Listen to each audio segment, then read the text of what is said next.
So, Mr. Short, Mm-hmm. this is the IPDP Conference about the observation I completed in your room during your math block. What we are going to do is essentially reflect back on our post-observation conference and develop some SMART goals for you for your professional development, what you want to accomplish. Yeah. So, thinking back to the post-conference, you talked about different transitional strategies, engagement, and building better relationships among colleagues. Am I correct in that? Okay. Since that time, have you elaborated on any of that, kind of thought it over Well, more? the transition work, really what that was just getting back into the swing of things and remembering some of the transitions that I typically used. I've also implemented something that you suggested. I almost called it a safe word. That's not what I mean. Like a trigger word. Yep. So a lot of times I'll start my directions with when I say go, or when I say 3, 2, 1. You will insert what we're doing. And so that, I found that has helped. I really I do a backwards clapping counter. It's a rhythmic thing. And then as we get down to 3, 2, 1, it speeds up a little bit so that they're kind of feeling that sense of urgency to get to the next step. So I've implemented those and found that a lot of the transition times are getting better. We did spend a couple of times, one of the problems was transitioning to board math. And getting everybody where they were. So we broke that down into, I want everybody in front of this line and over this bar. And we fit into that space. And then we went back and I said, now I want this to happen in 5 of the board math chants so that it is happening. So it has a specific amount of time that it happens during, so that by the time we get to we love board math, we're all set and in our spot. We practice it a few times, and I think that that's helped. We, sometimes there are people who are kind of struggling a little bit, and I have to work on talking to them independently rather than saying you're not where you're supposed to be. But I want to make sure that they know right then, and it's not an exceedingly negative. I kind of have a weird joking vibe in my room, So the musical rhythmic things you include in your transitions pairs with your engagement strategies because you have the music skill set that a lot of teachers, myself included, are missing. So if I'm going to jump to the areas of strength that I specifically pointed out, your classroom climate, addressing every aspect of Standard 6 of the teaching standards. Your classroom is clean and organized. The setting itself is very warm and friendly to anybody who walks in, whether they're a member of your homeroom or not. And coming from the classroom just last year, I know what an impact that setting has on students. The sense of belonging and a lot of the Kagan structures that you use allows them to build a relationship, and it gives them a sense of consistency. They know Mr. Short will greet them at the door. They know he's going to joke around with them in that matter. They know this is how long I have to get to board math, and I better do it. Student engagement, again, that's your Kagan structures, the second teaching standard. And then I touched briefly on it, but you do such a great job at it that I feel you need more accolades, the instructional alignment to the Common Core. It's a very valuable thing, and it's something that educators are constantly struggling at. So I think that speaks to you personally and your even teacher prep program that you had. So then the areas of growth that we talked about were, again, the transitions, and then building deeper relationships with the colleagues. So my question is, if that being a professional goal, how do you feel that goal how do you feel your professional goal regarding the collaboration with colleagues, like increasing, making it better, will aid your students? I think that a lot of it has to deal with the fact that we see it so often in our students that when they aren't able to communicate effectively, it really starts to bring out those trouble behaviors. So if I can't communicate effectively what I need, what I want, what I'm not getting, and if that communication isn't able to happen, then all of a sudden the behaviors start to flare up. And I feel that as an adult, and one of the things that I pointed out in a class that I'm taking is that we learn how, like as kids, we're told by our teachers, you have to be able to work with everyone, okay? And then we go through a teacher prep program and we're told, you know, where people are like, how do you communicate? And we're like, oh, I communicate so well with like-minded people. But we never actually practice what happens when you communicate with someone who is the opposite. And we talk about like looking at things from a high level overview. And so what I feel is important is that it's important for me to build those communication skills so that I'm modeling what I'm expecting my students to do, keeping in mind that none of the communication breakdowns typically happen with students present, but I feel that not necessarily animosity, but a friction. You know, you can kind of tell when two people who are like seeing eye to eye, you sense that, and I feel that could be something that students would sense and feel, and I want to be able to model what I'm expecting of them, and so that's why it's a professional growth goal of mine, just because I feel like I studied communication ideas and human relations, but never really practiced it, and so I'm curious about it and what I can do to strengthen my communication goals with others. And I think to speak to that, your students being fifth graders are very perceptive of what's going on around them, especially our students, because they're growing up typically in a situation where they have to be 100% aware of what's happening around them all the time. And they aren't necessarily coming in knowing how to work with people, and they are looking to the teachers and the staff here to show them that. So with that goal in mind, what concerns do you have? Well, first, I'm having a really hard time locating good resources. You know, I'm trying to use EBSCO and ERIC.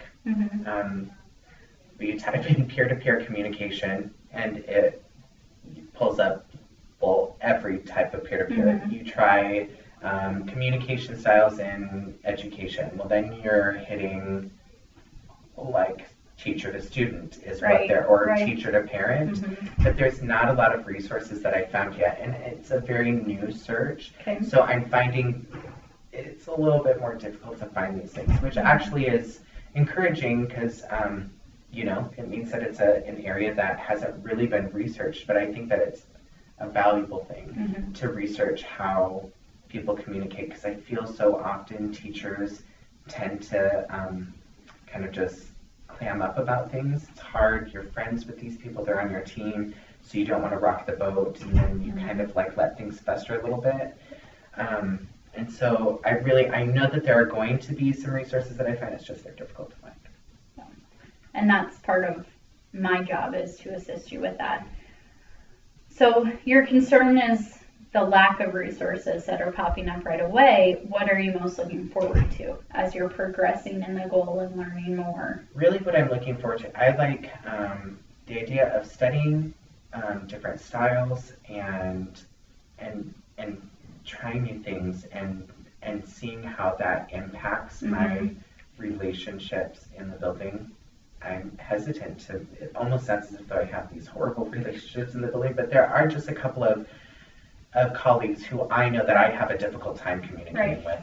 I just immediately, like anytime that we're working, I just immediately feel we're on opposite ends of the spectrum and come from a different perspective and background, and even just being aware of that is helpful, but it can still be complicated. Right, and I think, I mean, you're not alone in that. It's everybody, because there's always the person who's the exact opposite, myself included in that matter. So what tools and resources do you plan to use? Well, so I'm doing some research to find what is already out there, and then the class that I'm taking right now is actually developing a research plan. I'm not really sure that will go out, but I also pulled this Kagan book. It's Win-Win Discipline, and I thought, why is it that something that helps us to understand how, like, there are 7 different styles of discipline problems, and like seeing if I can find a way to connect those to maybe communication problems. The idea that when you have discipline issues, it's a communication thing. Something they're trying to communicate something to you, and they do it through these 7 different ways of doing that. And perhaps tying that to how adults communicate. Like, if I'm uncomfortable and I'm upset about something, I'd have a tendency just to kind of clam up and withdraw, and that's one of the discipline problems. So seeing if there's a way to connect this to how adults actually are, because really we're just older versions of our younger selves, and we carry some of our. So I'm working on that. I'm hoping I can find maybe some professional development videos. ASCD is such a valuable resource. I keep going back and forth about purchasing a membership to it, but I'm just trying to decide if it's valuable enough, or if I have access to that and I just haven't figured that out through the coursework that I'm taking. Like, perhaps it's in there somewhere and I've just got to figure that out. And maybe it's available through the school, so that's something we can ask as well. So thinking about the transitions and student engagement and the building of better relationships with colleagues through deeper relationships, how do you think those professional goals relate to the building or district goals? Well, the building right now, our focus is on student engagement. So the transitions themselves, by minimizing the amount of time, it just impacts how long students can be engaged. They disengage in a transition because they're just moving from here to there. And maybe an idea could be that, instead of the transition being just, you've got 15 seconds, maybe the transition could be structured in a 2-part, where it's 15 seconds, and while you transition, I want you to think about this and use that transition as a bridge to the next idea. So if we're moving from board math, and they've got 15 seconds to get back to their desk from board math, if I use the anticipatory set or the essential question of the day, and we're studying multiplying fractions, and it's the first lesson. So instead of saying you've got 15 seconds to get back to your desk and do this, it's you've got 15 seconds to get back to your desk, and while you do that, I want you to think and be ready to answer this question. Because then it's using the time like twofold, like double dipping. So that's something. I forgot what question I'm asking.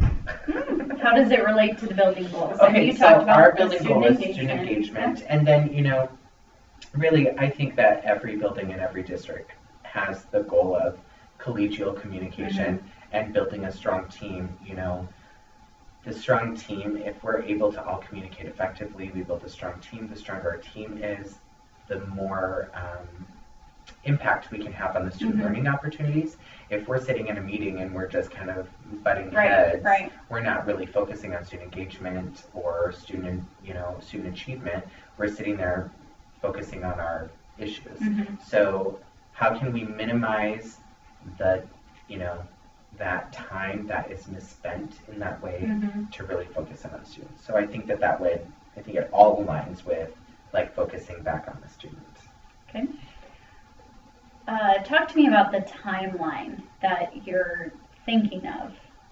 Transitions, it sounds like you already put things in place, and if I were to walk into your room right now, I would see that. What about the timeline for the relationship building? So the relationship building timeline, I'm not really sure how that my IPDP works. I feel like it's a year focus, but I do know that the class that I'm taking, that this is my focus for my research there and my collecting, that's done by December. So all of the research has to be done. So by the end of December, I should have resources, strategies, and then, the second half, as soon as I've got a resource and a strategy, trying to implement that as I go, and then focusing the second semester on what have been the benefits of applying these ideas. Does that sound like a good timeline? Okay. Yeah, I think so. And the IPDP that you do for the district is set up in the year long. You have the option to make it a 2-year plan, and people typically do that if they're focusing on like fluency or parent communication and those sorts of things.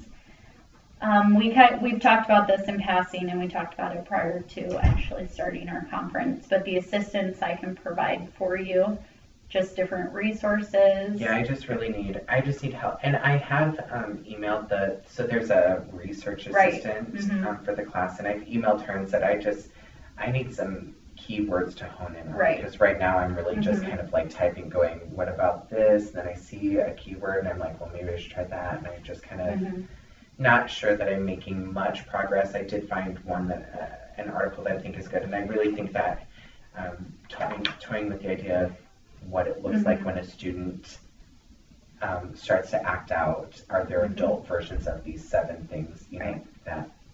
But really, it's just resources. I would love to be able to see some webinars. I don't even know. Like, I go back to ASCD, because I know ASCD has a ton of webinars, and I know they have a student membership that I should really just buy. But if you look to see if the school, I feel like part of our professional development this year was mentioned that we would be able to do ASCD trainings. I think so, and that's where you would obtain like the extra pay is through the ASCD. So I wonder if that gives us then a login, or if it's just they're buying these webinars and they send it to us. So anyway, that's okay. So indicators of success. The transitions would be something that I would see. What would you want me to look for as an indicator of success for transitions? No, because the communication. I think that it would. I have a feeling that if you came to one of our PLCs and observed the communication, because you were on the team last year, so you know the team. Yep, I do. And you know how some of the communications last year, we had some breakdowns. So I think that you would be able to observe the communication. I should hope that by the end of the year, you would be able to observe a different. This should not only impact my ability to communicate with others, but also all of us. Like, if I'm sharing these like communication strategies, we should all be able to work, and our team should focus better. And so one of the resources that I pulled was actually the characteristics of communication styles. And it, breaks it down whether that style is typically, respectful, whether they listen, if when they communicate, they do so with confidence. So it's something to look at and think about your team members, and just gives you a little perspective into where they're coming from, because everybody's mind is different. So everybody's going to approach situations separately. You and I have very similar personalities and very similar communication styles. So that's in your packet as well. Just something to look over. It's by no means be all end all of communication styles. And then the last one is just something about encouraging a team working environment.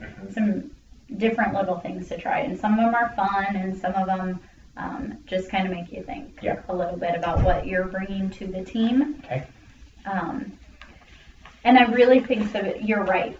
It should be reflected amongst the team and not just with you, because if a relationship between you is building with someone else, I would hope that person's feelings about building better relationships with the rest of the team would increase as well. But